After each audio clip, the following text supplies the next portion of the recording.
it's not at all incompatible with Catholic teaching that he would leave in an extended interregnum. And actually, that's why in our material we quote this Father O'Reilly, who is a theologian. He says you could have a papal vacancy for decades. Okay, and also, basically that seems to be the punishment God has inflicted. But here's the thing: if these guys are the popes, yes, there is no more Catholic Church. Okay, because they have officially taught and enforced heresy. Okay, that's a fact. There's no way around that. I know a lot of people immediately jump at this, but Vatican II, okay, and you just have to hear me out. If Paul VI was a pope, is a binding ecumenical council. There's no way around that. A lot of people say it was pastoral, okay, not infallible. That's a myth. Yeah. I believe it was not infallible. On what ground? Just from what I've heard or what I've read. Well, see, that's what I'm saying to you is what you've heard is not correct. Okay. Paul VI confirmed Vatican II in a way that's equally or more solemn than the earliest councils of the Church were confirmed. Okay, he said that everything in it on faith or morals to be religiously observed by all the faithful. And yet, they gave options to people. After Vatican II, you weren't absolutely obliged, I understand, to say the new Mass. You could say either or. That's not true. There's a lot of discrepancies in Vatican II. Well, that's a separate issue, but even that's not correct. Paul VI himself in his 1976 address concerning Lefebvre, he actually speaks about Lefebvre. We have this in our book. This book you'd get with a special, it addresses all these points. Okay, we specifically researched all these points, and for instance, in his address, May 24th, 1976, Paul VI speaks of Lefebvre, and he's talking about this opposition, and he's criticizing it. And he says, the placing of themselves outside of obedience and communion with the successor of Peter, and therefore outside the Church. This is unfortunately the logical consequence, speaking of his actions. He goes on to talk about what Lefebvre says. And he says, it is even affirmed that the Second Vatican Council is not binding, that the faith would be in danger because of the reforms. And he says, such an attitude sets itself up as the judge of the divine will, which placed Peter at the head of the Church. And he goes on, the adoption of the new order missae, meaning the new Mass, is certainly not left to the free choice of priests or faithful. And he goes, the new order was promulgated to take the place of the old. Following upon the request of the Second Vatican Council, in no different way did our holy predecessor Pius V make obligatory the missal that he promulgated. So, it's a myth that Paul VI never bound the new Mass. It's a myth that he never made Vatican II binding. He definitely did.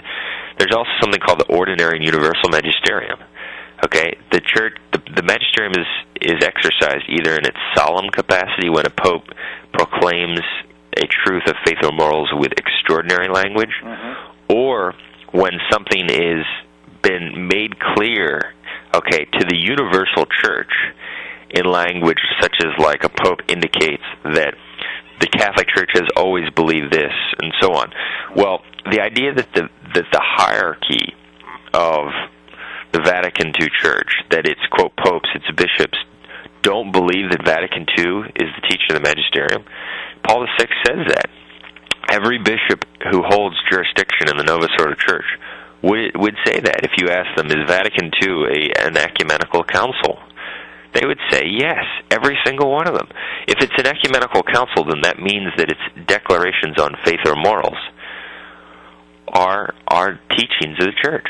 But it also contains solemn language at the end of every document. That's a fact that a lot of people don't know. Okay. But don't get me wrong here. Paul VI was totally evil. He's one of the most evil men, in our view, to have walked on earth. My point is simply this, that if people are going to say that he's the Pope, okay, they can't have it both ways. You can't say that he's the Pope, operate outside of this Vatican II hierarchy, and say that Vatican II is not a binding council. Doesn't work. Okay, that's why the only consistently Catholic position is the sit of contemplation. It's the true position, without any question. And this is not even getting into the fact that these guys are all manifest heretics. Okay. Benedict XVI says teaches we do not need to convert Protestants or Eastern schismatics. Yeah. That's a fact. In our Heresy of the Week column, which we update, basically weekly, every week he's praising the leaders of schismatic sects. Okay. Now, I'll ask you then, how do you think that one day we will have another pope then, according to your standards? I don't know.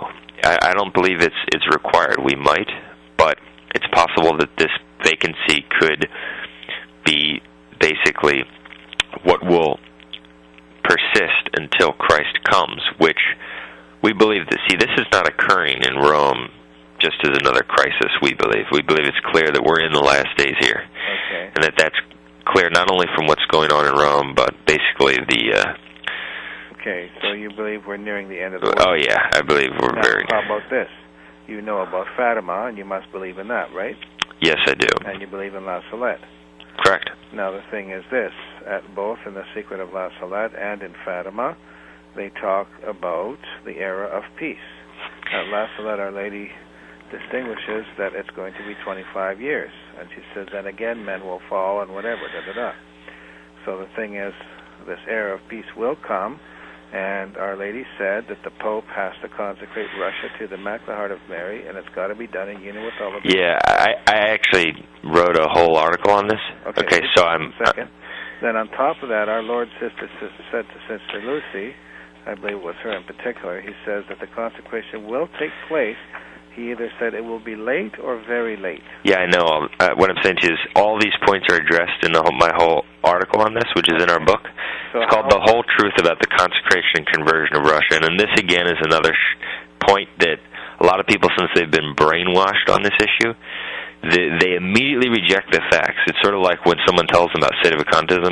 They've been so brainwashed that they don't even hear the person out before rejecting it, okay? And so I actually believed what you were saying originally until I made a detailed study of the issue. Okay. All right, and I looked... What did you find, basically? Well, what I found was... Can you hold on one sec? I just have...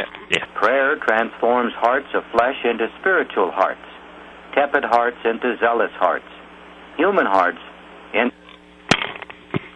Sorry about that. Okay. One of the things I studied was Frere Michel's 3-volume work, The Whole Truth About Fatima. Yes, okay. Okay, and I was looking for any evidence that Our Lady ever indicated, or our Lord, to Sister Lucy, or anywhere in any of the revelations, that the promise about the conversion of Russia indicated that the entire nation would be converted to the Catholic faith. Okay. There's no indication of that whatsoever anywhere. And in fact, the evidence is very much to the contrary, that the use of conversion, not only in the July 13th message, but in Lucy's own understanding of that afterward, does not mean that the entire nation will be converted to the Catholic faith. Not that God wouldn't want that, obviously He would, and not that they can be saved if they are not, because there's no salvation outside the church. But did she ever promise that? No, and actually, if you look carefully at what is said in July 13th, it talks about, and I have it here, to prevent this, I come to ask the consecration of Russia.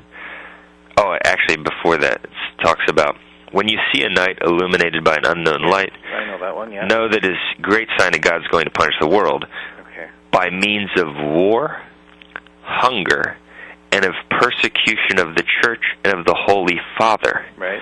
To prevent this, I come to ask the consecration of Russia. Okay. All right. So the request for the consecration of Russia, and it goes on to say, if they listen to my request, Russia will be converted, and there will be peace.